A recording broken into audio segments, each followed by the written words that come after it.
Hello, everyone. I'm Sybil Starr, and I'm here to give the astrology forecast for the Sagittarius full moon. So the full moon. The full moon is at 2 degrees, 55 minutes, or we could say 3 degrees of Sagittarius on May 23rd at 6:54 a.m. Pacific time.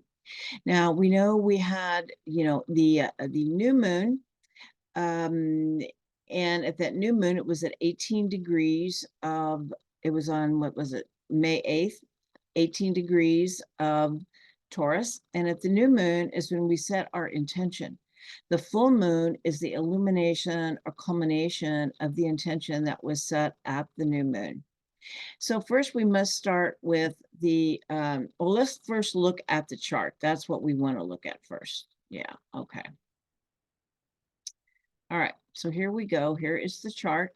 So here we have, like I said, May 23rd, 2024, 6:54 a.m. Pacific time. The moon here is at 2 degrees, 55 minutes of Sagittarius. It opposes the sun at 2 degrees Gemini, 55 minutes. At a full moon, well, actually at the new moon and the full moon, the sun and the moon are both involved. The new moon, they're conjunct. The full moon, they're opposite. So when they're opposite, we look at the axis. So we'll be looking at the Gemini Sagittarius axis. Now, the moon in Sagittarius is ruled by Jupiter, and Jupiter is over here at 29 degrees of Taurus, 26 minutes, very tightly conjunct Venus at 29 degrees, 39 minutes of Taurus. This is a super beautiful aspect, and it is also conjunct the sun, and it's just a few degrees off of a conjunction. It's also conjunct Uranus on the other side. So we've got really all of these planets here lined up. Now, the sun is in a trine to Pluto, and the moon is sextile Pluto. And the moon is in an out of sign trine to Neptune, and the sun is sextile Neptune. So both of these are in play. Actually, all of the outer planets are in play. Uranus, Pluto, and Neptune. Now, another aspect that we have going on is that we have Mars. Mars is also really powerful here because Mars is in its own sign of Aries at 17 degrees, 31 minutes of Aries. It is conjunct the North Node. And of course, conjunct means right together, and it adds a lot of power. It's a lot of different energies coming together to create power, okay? Mars is also conjunct Hygeia, the goddess Hygeia, goddess of healing, and also widely conjunct Chiron. All right, let's see, is there anything else here we're going to talk about? I think that's it. All right. So back to what does all of this actually mean? That's the most important thing, of course. So the Gemini Sagittarius axis is very experiential, especially Sagittarius. You can't teach a Sagittarius has to learn that fire is hot by putting their finger in it. But Gemini as well, Gemini has to experience something often to really understand it. Okay. Gemini is a mental sign, though, where an air sign, whereas Sagittarius is a fire sign. And Gemini indicates the mental mind, whereas the intellect, whereas Sagittarius is very visionary and sees the big picture. Gemini is known as the heretic who questions everything, and that's really important. We need heretics. There are no sacred cows with Gemini. And I love this quote. It comes from the Buddha, and it says, "Believe nothing, no matter where you read it or who has said it, not even if I have said it, unless it agrees with your own reason and your own common sense." So it's really important to really connect with your own inner truth to know whether or not something is true. Okay. And of course, Sagittarius is about our beliefs. And so this Gemini Sagittarius axis allows us to question our beliefs in our search for the truth. Sagittarius is very much about the search for the truth, and it allows us to believe what we know in our hearts to be true. Now, I do want to bring up the Aurora. We've had just such a beautiful event. As a matter of fact, I'm calling it the Cosmic Kiss. Um, the Aurora that came, it was so exquisite and so beautiful. And many questioned whether or not HARP was behind this aura. And many believed it came from Creator. It was sent directly from Creator. And it is good to question, as it allows us to get to the truth of what lies in our hearts. And so I did this, and after a little exploration and looking up and listening to some different scientists, they said, HARP just doesn't have this kind of power. This was totally cosmic in nature. HARP does not. When you saw how far the auroras went, how big they got, this was the cosmos, and this is something. This is truly a gift of Creator. It's truly a huge shift in our atmosphere and our relationship to the sun, and to allow ourselves to believe the awe-inspiring moments that we are experiencing in this great shift in consciousness. It was a cosmic kiss from Mother Earth, and it's accelerating our ascension process. All right. I'm going to talk a little more about that as we get into this, but let's just keep on with Sagittarius. Like I said, it is the third fire sign. Some of the qualities are, it can be very blunt. It's known to have what we call open mouth, insert foot syndrome, speaking before they think. And yet, sometimes things just simply need to be said. Is the only way they can come out. And so to know they are both true. Sagittarius is known to have a great sense of humor, can be very funny. They're good storytellers. It's a very intuitive sign, very visionary. They are travelers on the journey of life, the seeker of truth, and it's the quest for the meaning of life. They are travelers, seekers, looking for what has depth and meaning. And some Sagittarius activities are often adventure seekers. You find people that climb mountains, that do extreme sports, often have a Sagittarius component, as well as those who are traveling the world, having cross-cultural experiences. And you can also have cross-cultural experiences here in your own, where you live, with people from different countries. But it's also about the expansion and exploration of consciousness, whether it's an outer journey or an inner journey. And with Sagittarius, it is that the journey is more important than the destination. And what you learn along the way, how your consciousness grows and expands from the different experiences that you are having, or that one is having. One of the shadows of Sagittarius is fundamentalism, is believing that your truth is the truth for everyone. We are each a face of Creator, and we've come to have a different experience with a different perception. That's why we incarnate, is to have that, and to know that our perspective or our perception creates our reality. There are some that we resonate with and some that we do not, but it's important to know that no one is right or wrong in their perception, because it's the experience they are having. Another shadow of Sagittarius is lack of focus. Okay. There's a very interesting Sabian symbol for this degree of the zodiac, for 3 degrees of Sagittarius, and that is 2 men playing chess. And I got this from James Burgess's website. I love what he says here. He says, the master sees with broad vision, yet concentrates focus on only one outcome. So it's about being able to see the big picture while also focusing on your own goal, and how your own goal fits into the big picture, of your own life, and how and your alignment with divine will, of how that fits into the bigger picture, your soul template.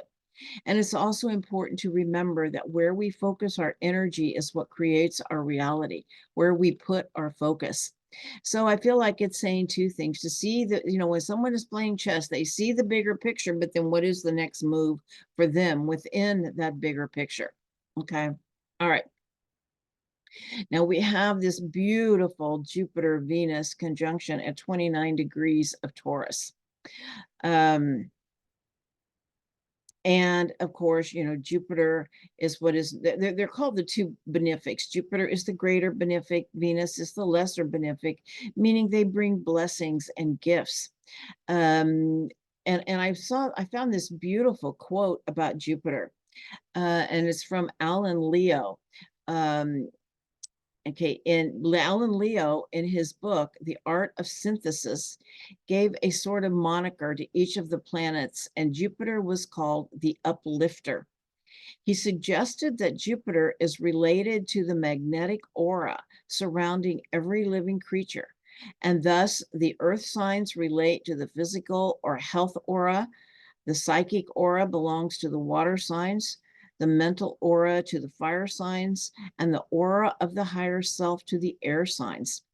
And Jupiter is in the last degree of Taurus. It's been in Taurus for the last year and really promoting physical health and really paying attention to our body and our body wisdom.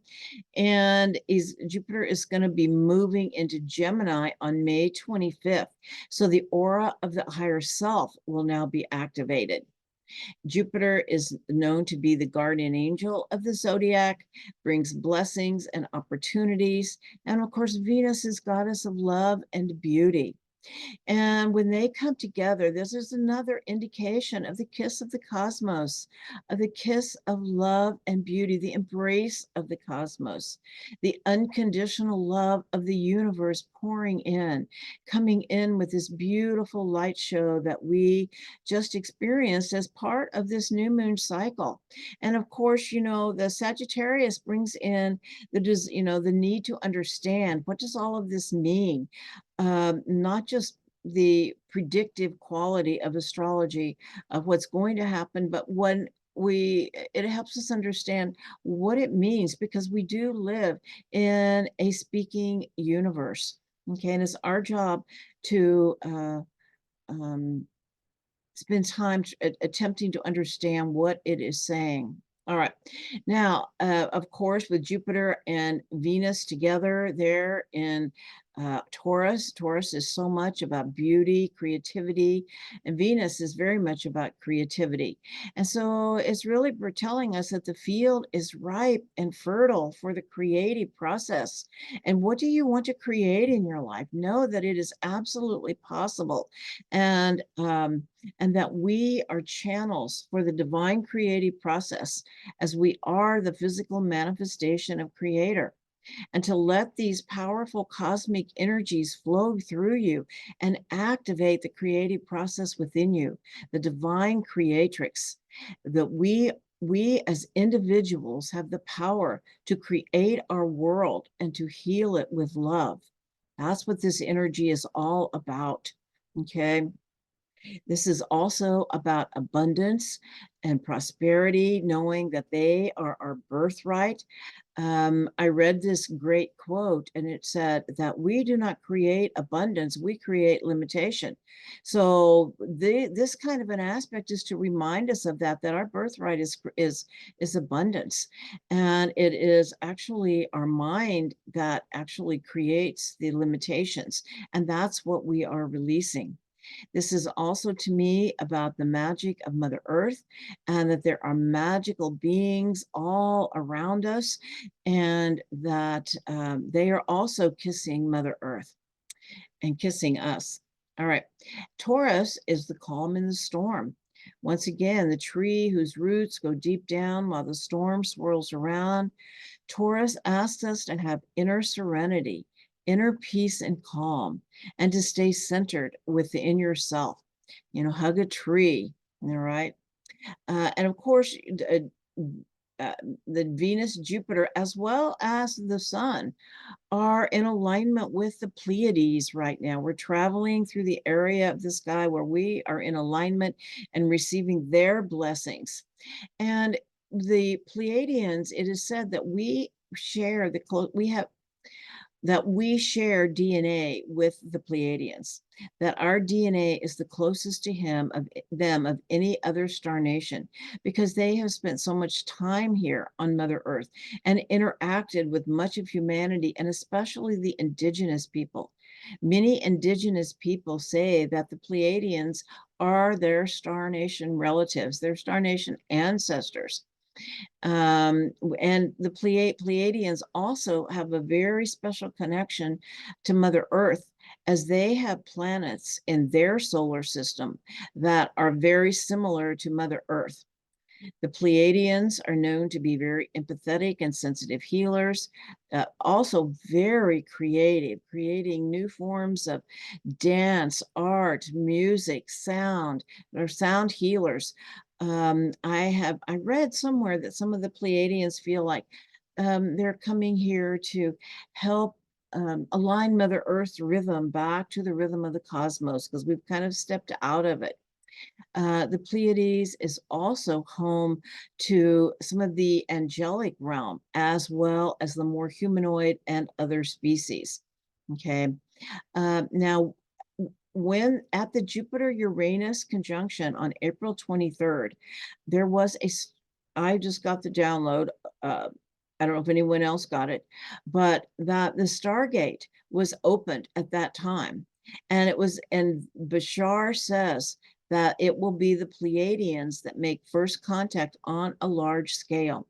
I feel like this Stargate was opened, and it not only helps us move into other dimensions more easily, but it is allowing our star nation relatives to enter into our atmosphere more easily. Okay.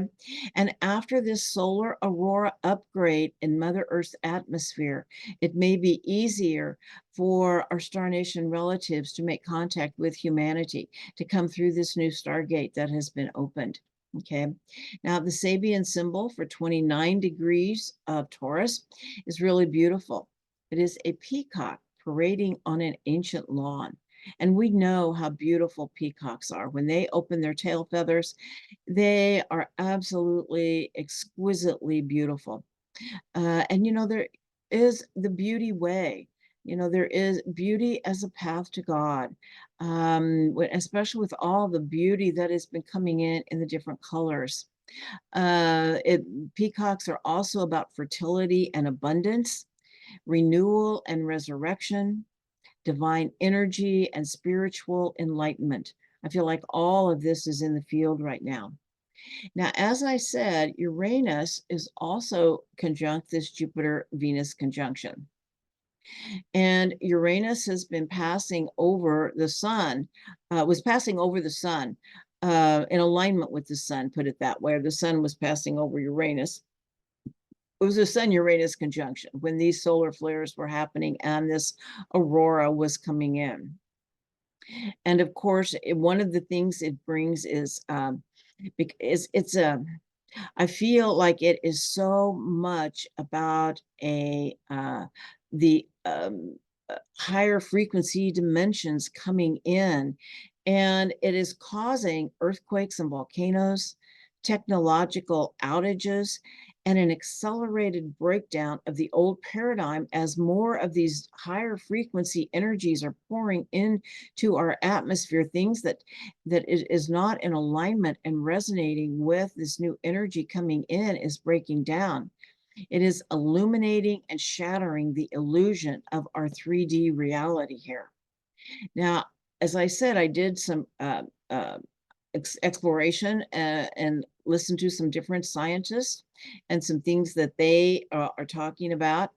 And one of the things that I heard was there is the concern that there is a thinning of the electromagnetic field of Mother Earth, of our shield.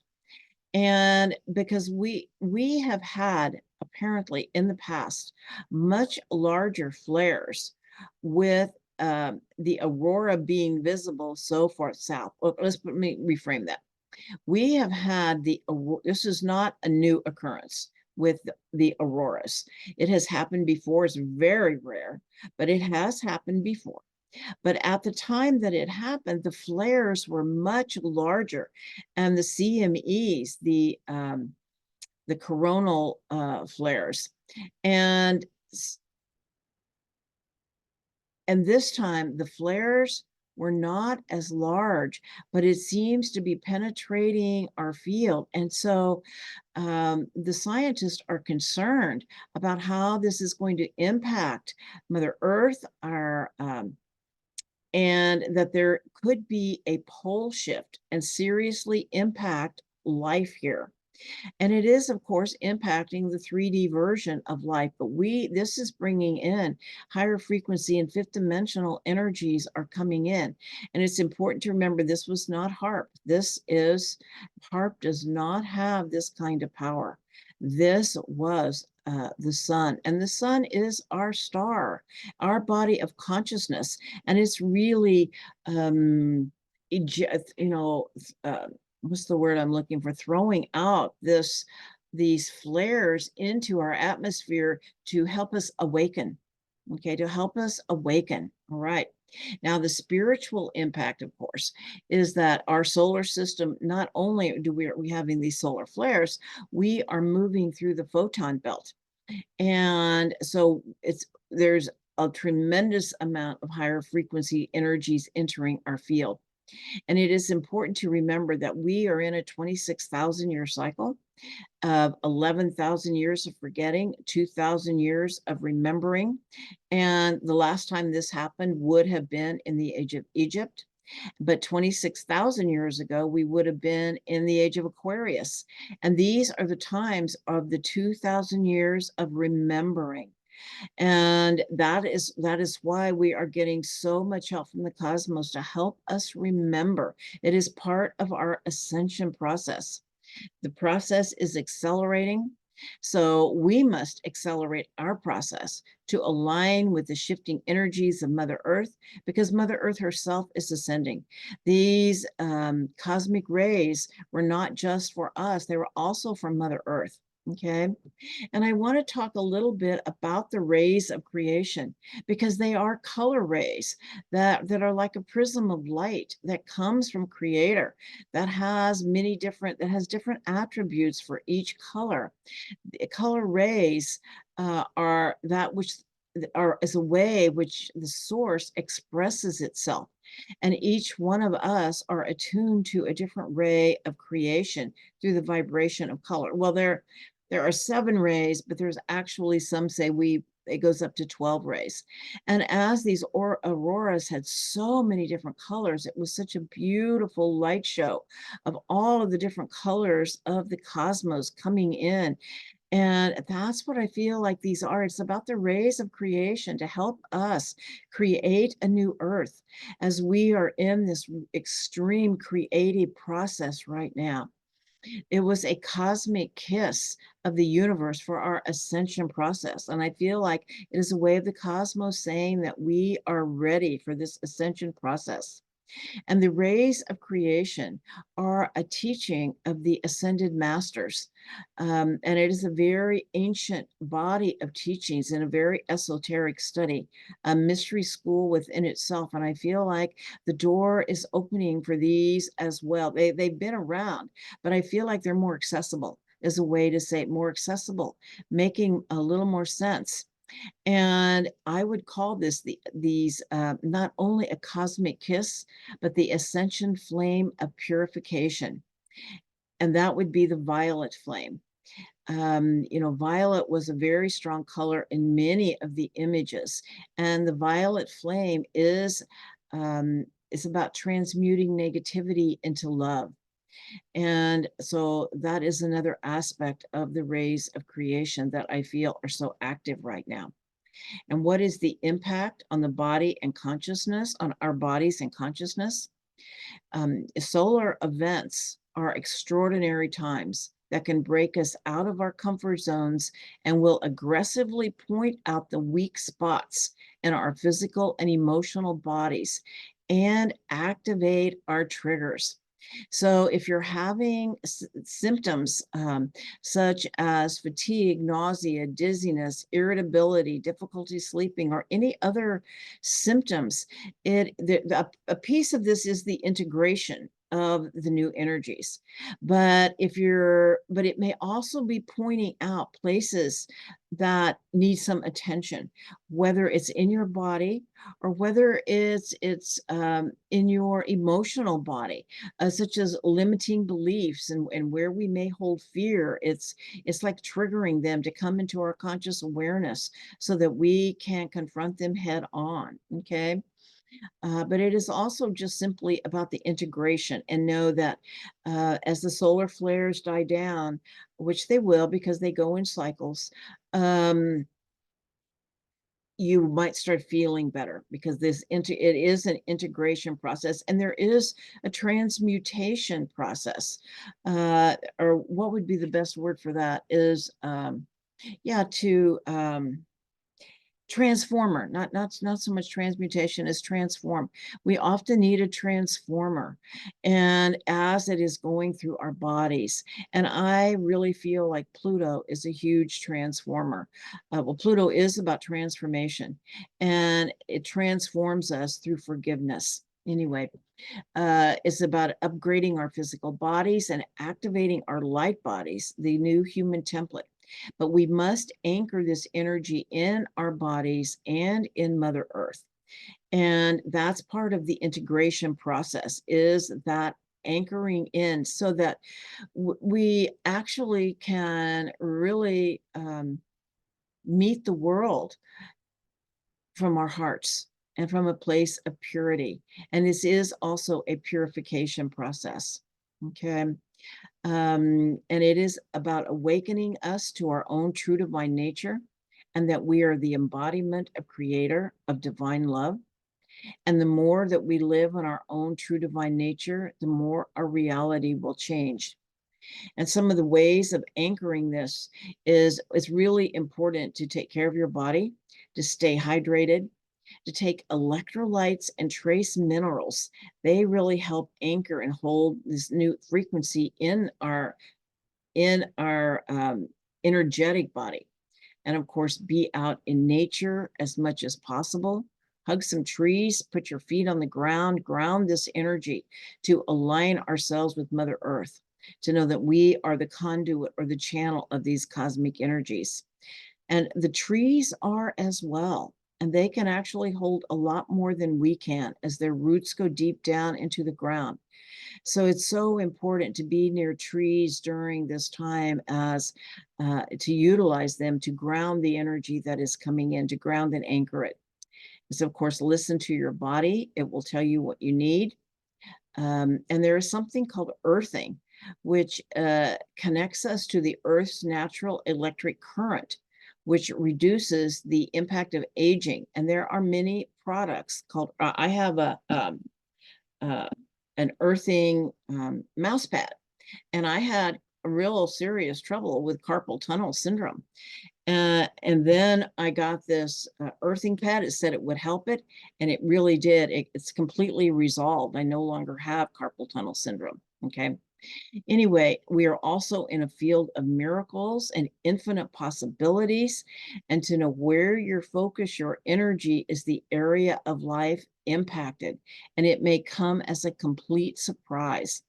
And just a little short story.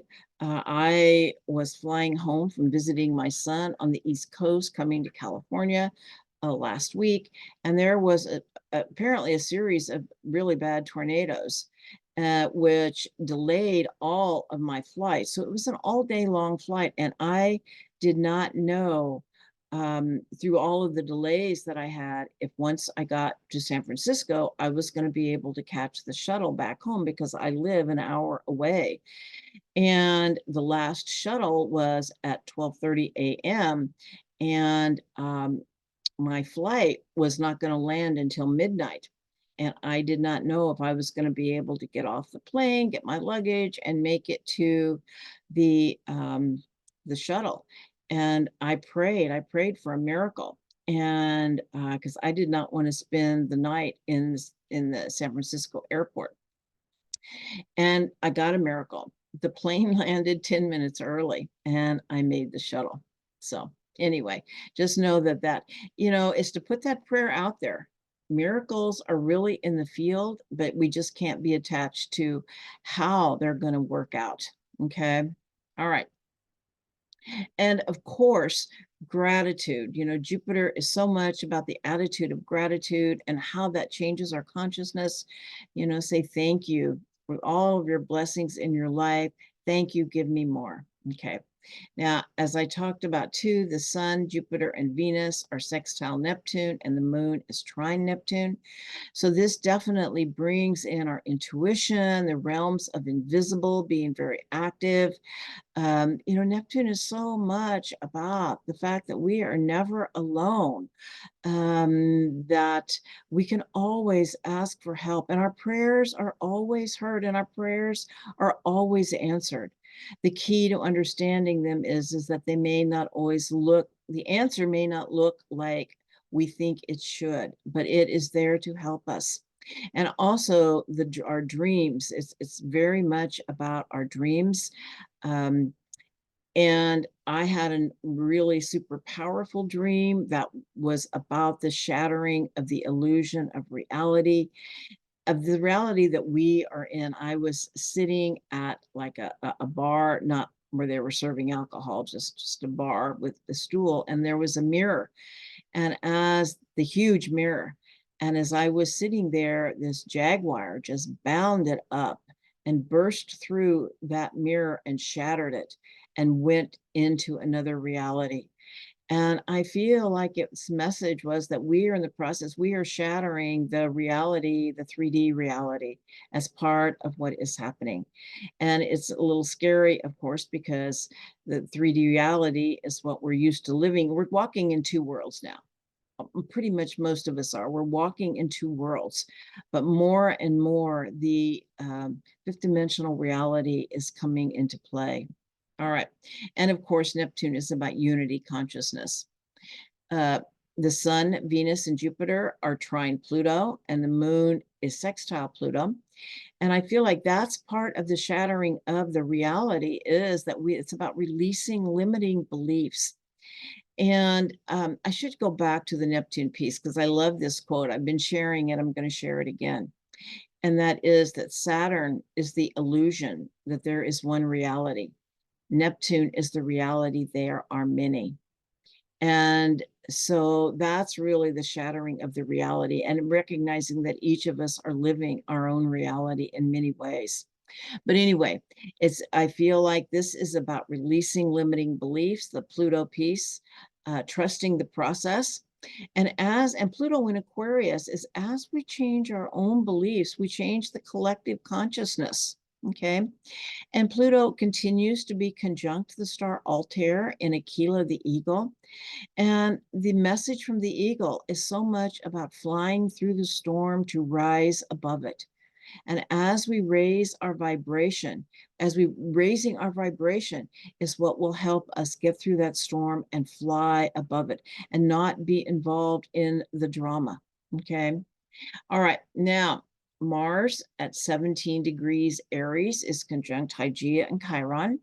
And I feel like this is saying, Mars is the warrior, and Mars is in its own sign. So it's super powerful. And Mars is also a catalyst. Mars makes things happen. Okay. And so it's about the courage to heal.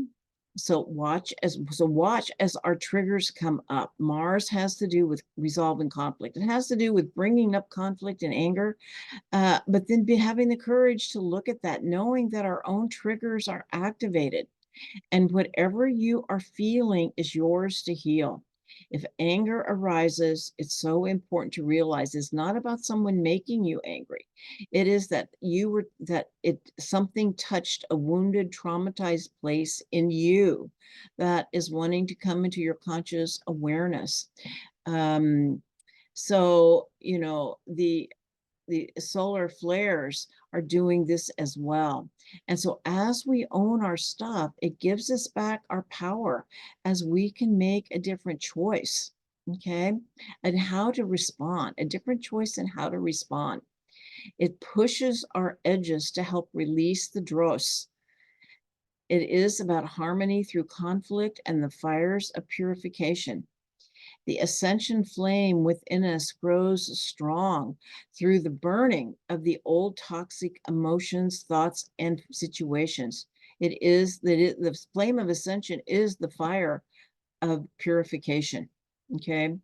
It's about helping us heal our divisiveness within ourselves, our own inner polarity, and how that is projected onto others, such as in ways such as anger. With the us versus them mentality, we know how things are in many places. There is a lot of us versus them. And the thing is, we can have different perceptions. We're meant to have different perceptions, and we don't have to make it into us versus them. We're right and they're wrong. There's many ways to look at any situation. But as our triggers come up, it allows us to heal them and come back into harmony. And here's a quote from White Eagle. And White Eagle is an ascended master that I work with. And it says, from time to time, we stress the need for living in harmony. And I want to clarify this. White Eagle is an ascended master, but it is also a collective group of ascended beings, angels and ascended beings. So let me start again. From time to time, we stress the need for living in harmony. We do not mean remaining unaware of things that need to be righted. Rather, we mean training yourself to do everything that seems necessary in the most harmonious way. You can be a channel for good. You can be an active channel for the divine creative power to reach humanity, to help humanity awaken to the true way of life. Yes. Okay. So it is about harmony through conflict. It is coming, it's about as the negative parts of ourselves come into our conscious awareness, we can transmute them into love. And that's what this is about, love and harmony. And even if it's a challenging situation, to deal with it in the most loving way possible. Okay. All right. And Mars is also activating the North Node. The North Node of the moon is our point of destiny and our way forward. The Sabian symbol for this degree, which is the North Node, is at 15 degrees of Aries. And so the North Node is an Indian weaving a blanket in the setting sun. And I love this interpretation. This is from James Burgess. It says cosmic consciousness, the meaning of this, cosmic consciousness, living more and more as a realized being as we weave the fabric of our lives and the universe. It's finding inner balance of polarities. We are raised into cosmic consciousness, at first only momentarily. We revisit this higher state repeatedly and hold it for longer and longer periods of time. Mystics metaphorically refer to this as being robed in the universe, weaving seamless robe or spiritual vesture, becoming a unique being of light. This is the fulfillment of our desire to differentiate and express ourselves entirely creatively. In the setting sun of this world, we are weaving our robes of consciousness as well as our bodies as we create a new earth. We are being kissed by the cosmos, sending us love and beauty to help us remember who we are as we learn to navigate new and different realities. It is divine law, which is the law of love. Okay, and I will close with this prayer, this beautiful prayer by Joseph White Eagle. It is just a beautiful prayer. All right. May the waterfall of love come to shower its healing medicine upon you. May the spirit of enlightenment give you light in your times of darkness. May the rainbow of many colors in Father Sky always remind you that we are all related.